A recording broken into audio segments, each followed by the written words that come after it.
اعوذ باللہ من الشیطان الرجیم بسم اللہ الرحمن الرحیم الحمد للہ رب العالمین والصلاة والسلام علی سیدنا محمد وآلہ الطاہرین اللہم صل علی محمد وآل محمد السلام علی الحسین وعلی علی بن الحسین وعلی اولاد الحسین وعلی اصحاب الحسین۔ ناظرین محترم، عزاداران سید الشہداء، سابقہ درس میں نے وعدہ کیا کہ جناب زینب کبریٰ سلام اللہ علیہا کا جو خطبہ ہے اس کے بارے میں ذکر کروں گا، اور اسی خطبے کے حوالے سے ہے۔ سید ابن طاووس رضوان اللہ تعالی علیہ اس طریقے سے روایت بیان کرتے ہیں کہ قال سید ابن طاووس قال بشیر ابن خزیم الاسدی، بشیر ابن خزیم الاسدی راوی کا نام ہے۔ بشیر نے کہا وَنَظَرْتُ إِلَى زَيْنَبْ بِنْتَ عَلِيٍّ يَوْمَئِذٍ، اس کوفے کی حالت میں نے بیان کی ہے سابقہ دروس میں نے زینب بنت علی کی طرف دیکھا۔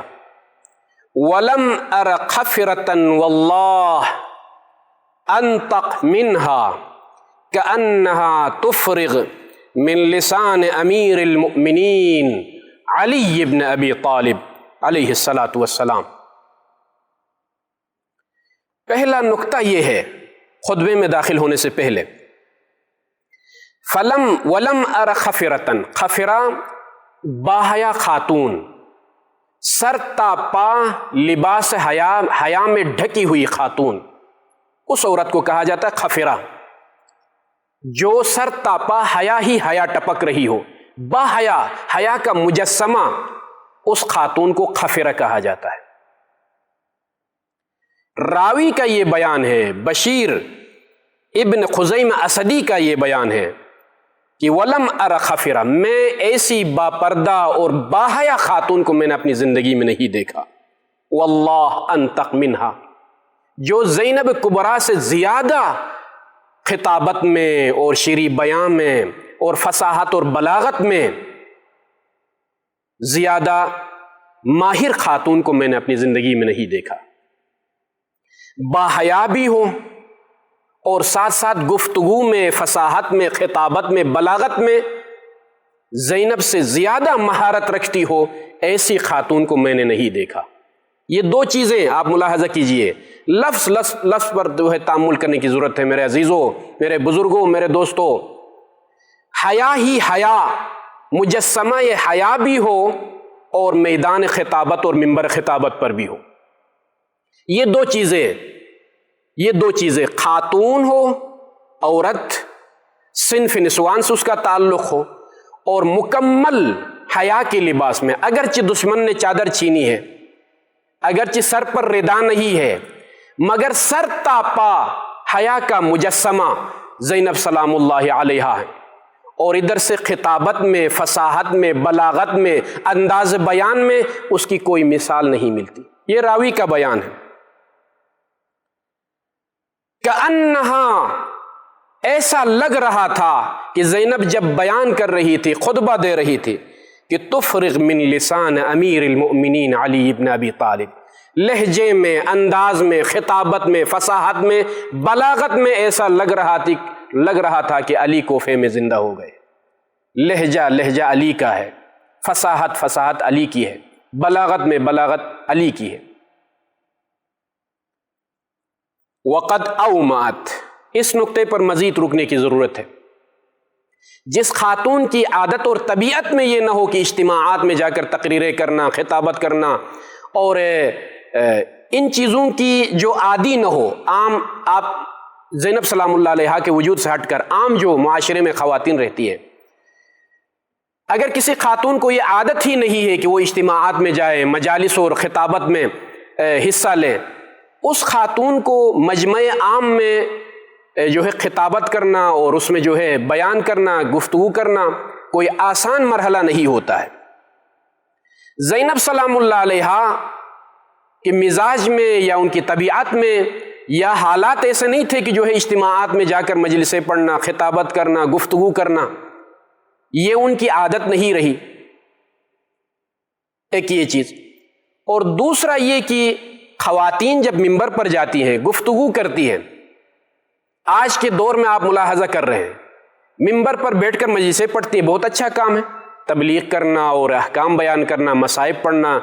اور ذاکری کا جو وظیفہ ہے اس کو ادا کرنا، مگر بہت کم خواتین ہوں گی کہ ممبر پر بھی ہوں اور خطابت بھی کر رہی اور حجاب اور حیا کے تمام مراحل کی حفاظت بھی کرتی ہوں۔ ایسی خواتین بہت کم ملتی ہیں، بلکہ آج کل تو بہت آگے بڑھتی ہیں کہ ممبر پر بھی انداز کچھ اور ہوتا ہے، نہ مکمل حجاب کا خیال ہوتا ہے، نہ حیا کا کوئی اثر ہمیں نظر آتا ہے، تو باحیا خاتون، باعفت اور پاک دامن خاتون، سر تا پا حیا ہی حیا نظر آ جائے اور حیا ٹپک رہی ہو، مجسمہ حیا بھی ہو اور خطابت کے فرائض اور تبلیغ کے فرائض بھی انجام دے رہی ہو، ایسی خواتین آج کے معاشرے میں بہت کم ملتی ہیں۔ اگرچہ بہت ساری ہیں خطابت کرنے والی، لیکن زینب سلام اللہ علیہا کی جو سیرت ہمیں ملتی ہے اور جس انداز میں، اگرچہ دشمن نے چادر چھینی ہے، اس جملے پر غور کیجئے، مگر راوی کا بیان ہے کہ اللہ کی قسم میں نے ایسی خاتون کو زندگی میں نہیں دیکھا کہ جو سر تا پا حیا کے لباس میں ڈھکی ہوئی ہو اور حیا ٹپک رہی ہو اور ادھر سے خطابت میں مصروف ہو، خطبے میں مصروف ہو۔ اور جناب زینب کے بارے میں یہ بھی آپ سوچئے کہ سرحائے مبارک نیزوم پر بلند ہے، کربلا کا اتنا بڑا عظیم واقعہ رونما ہوا ہے اور یتیم بچے زینب کے ساتھ ساتھ ہیں، مگر اللہ کی قسم راوی کا یہ بیان ہے کہ اللہ کی قسم لہجے میں علی، خطابت میں علی اور جو ہے فصاحت اور بلاغت میں علی کی مثال پیش کر رہی تھی اور ادھر سے حیا کی بھی مثال پیش کر رہی تھی۔ وَقَدْ أَوْمَأَتْ إِلَى النَّاسِ، اشارہ کیا علی کی بیٹی نے، یہ دوسرا نقطہ میں بیان کر رہا ہوں، بات نہیں کی اور قولاً اظہار نہیں کیا، صرف اشارہ کیا۔ وَقَدْ أَوْمَأَتْ إِلَى النَّاسِ أَنِ اسْكُتُوا، اے اہل کوفہ خاموش ہو جاؤ، اے اہل کوفہ خاموش ہو جاؤ۔ جو ہی یہ اشارہ کرنا تھا، فَارْتَدَّتِ الْأَنفَاسِ، سانسیں دلوں میں ہی رک گئی، سانسیں دلوں میں ہی دب کر رہ گئی، وَسَكَنَتِ الْأَجْرَاسِ، اور اونٹوں کی گردنوں میں جو گھنٹیاں باندھی گئی تھی ان کی آوازیں بھی رک گئی، بند ہو گئی۔ یہاں دیکھیے صرف ایک اشارہ کرنا تھا، کس کی مجال تھی کوفے میں؟ عبید اللہ ابن زیاد کی حکومت، کس کی جرأت تھی وہاں پر، کس کی جرأت، اور کون ایسا جری بندہ تھا کہ جو عبید اللہ ابن زیاد کے خلاف کوئی بات کرے؟ کسی میں یہ ہمت نہیں تھی، مگر سلام اللہ علی زینب الصبور، اشارہ کرنا تھا۔ یہاں پر لوگوں کی سانسیں رک گئیں اور جو ہے اونٹوں کی گردنوں میں جو بندھی ہوئی گھنٹیاں تھی ان کی آوازیں بھی بند ہو گئیں۔ یہاں دو جملے میں ذکر کرنا چاہوں گا، بزرگ علماء نے کہا کہ ما ادری، ایک بزرگ عالم دین کا یہ قول ہے کہ ما ادری بأی قوت تصرفت بنت علی، کس قوت کے ذریعے سے علی کی بیٹی نے یہ تصرف کیا کہ حیوانات بھی رک گئے اور جمادات بھی رک گئے، حیوانات انسانوں کی سانسیں بھی رک گئی اور جمادات جو گھنٹیوں کی آوازیں آ رہی تھی وہ بھی بند ہو گئی۔ ما ادری بأی قوت تصرفت بنت علی، مجھے نہیں معلوم کہ کس قوت کے ذریعے سے تصرف کیا۔ بعض علماء آگے بڑھتے ہیں اور کہتے ہیں کہ ہنا تصرفت بنت علی بقوت غیبیہ وبقوت ربانیہ، یہاں قوت ربانی کار فرما تھی، غیبی مدد شامل حال تھی، وإلا کسی میں یہ مجال نہیں تھی کہ کوفے میں اس طرح کا تصرف کرنا کہ حکومت وقت کا سارا انتظام رک گیا علی کی بیٹی کے خطبہ سننے کے لیے۔ اور اس کے بعد فرمایا الحمدللہ، اور یہاں سے یہ بھی اندازہ لگائیں کہ اس راوی کا یہ کہنا تھا، یہ کہنا کہ مجھے یہ اندازہ ہو رہا تھا کأنہا تفرغ من لسان علی ابن ابی طالب، لہجے میں، فصاحت میں، بلاغت میں، خطابت میں علی لگ رہی تھی زینب سلام اللہ علیہا، اور علی کا لہجہ تھا، علی کی خطابت تھی۔ تو یہاں سے اندازہ لگائیں کہ اس راوی نے امیر کائنات کو قریب سے دیکھا اور مشاہدہ کیا اور سنا ہے علی ابن ابی طالب کو، اسی لیے تو یہ بیان کر رہا ہے کہ ایسا لگ رہا تھا کہ علی کوفے میں زندہ ہو گئے۔ اس کے بعد فرمایا زینب سلام اللہ علیہا نے الحمدللہ والصلاة علی ابی محمد وآلہ الطیبین الاخیار اما بعد یا اہل الکوفہ یا اہل القتل والغدر اتبکون فلا رقعت الدمعۃ ولا هدأت الرنة انما مثلکم کمثل التی نقضت غزلها من بعد قوة انکاسا تتخذون ایمانکم دخلا بینکم الا وهل فیکم الا الصلف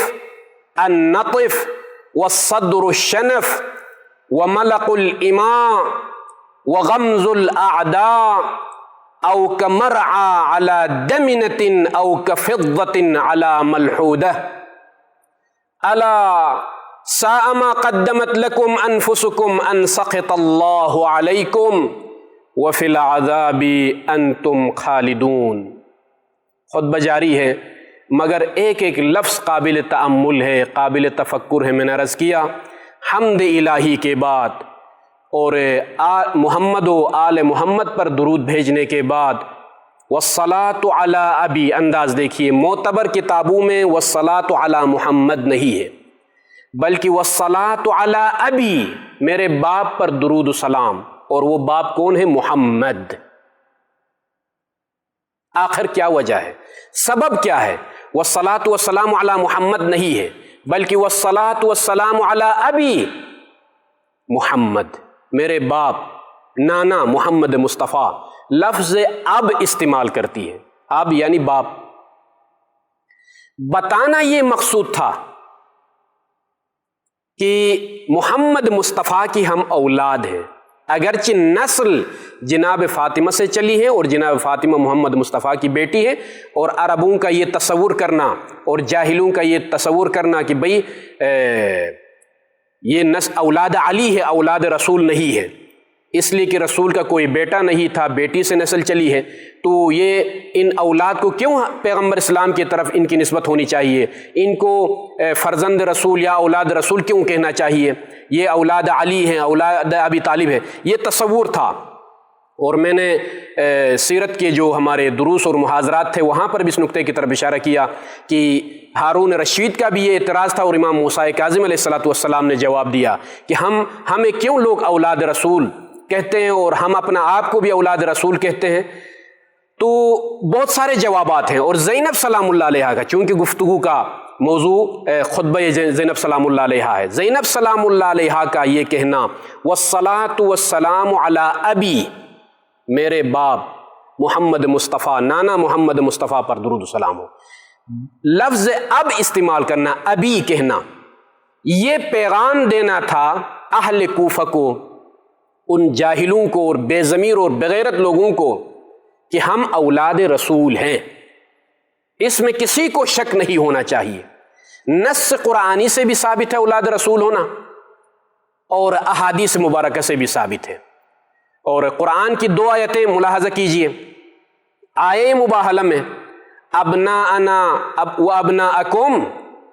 پیغمبر اسلام نے جب مباہلے کے لیے دعوت دی ہے اور فرمایا کہ ہم اپنے بیٹوں کو بلائیں گے،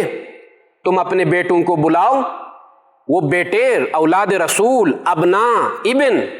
ابن رسول اللہ حسن اور حسین تھے، یہ اولاد رسول ہیں۔ کوئی مفسر، کوئی عالم یہ نہیں کہہ سکتا کہ حسن اور حسین اور اولاد زہرا اولاد رسول نہیں ہے۔ لہٰذا یہ پیغام دیا اہل کوفہ کو ہم اولاد رسول ہیں، اور آئے مباہلہ اس پر دلیل ہے۔ اور اگر کوئی یہ کہتا کہ بھئی بیٹی کی اولاد ہے، کیسے ہم ان کی نسبت جو ہے پیغمبر اسلام کی طرف دیں؟ تو ایک تو آیہ مباہلہ، اور دوسری آیت جس میں یہ اعلان ہوا کہ وَمِن ذُرِّيَّتِهِ وَمِن ذُرِّيَّةِ ابراہیم علیہ السلام، ذریت ابراہیم کا جو تذکرہ ہے قرآن کریم میں، ذریت میں سے وَمِن ذُرِّيَّتِهِ عیسیٰ، مضمون آیت وَمِن ذُرِّيَّتِهِ عیسیٰ علیہ السلام، سلسلہ نسب جو بیان ہوا، ذریت ابراہیم علیہ السلام میں سے ایک جناب عیسیٰ علیہ السلام ہے۔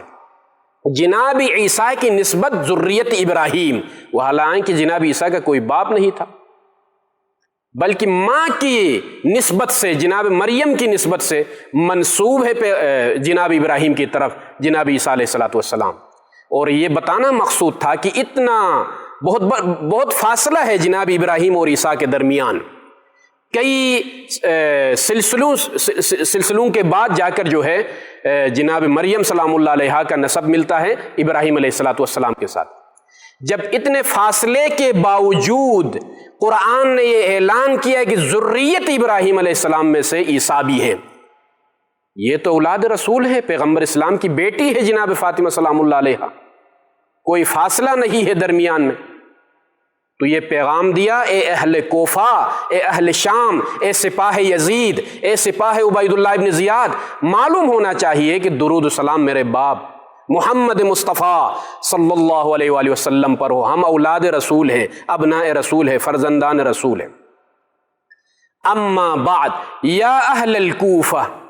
یا اہل القتل والغدر، حمد الہی اور درود آل نبی پر اور نبی پر درود بھیجنے کے بعد زینب سلام اللہ علیہا خطبہ دینے کے لیے آمدہ ہوتی اور فرماتی ہے کہ یا اہل الکوفہ، اے اہل کوفہ، یا اہل القتل والغدر، ایک ایک لفظ قابل غور ہے۔ انشاءاللہ تعالی آنے والے درس میں ان الفاظ کی وضاحت کروں گا، اور کوشش ہوگی کہ کسی حد تک حق ادا ہو خطبہ زینب سلام اللہ علیہا کا۔ وصلی اللہ علی محمد وآلہ الطاہرین۔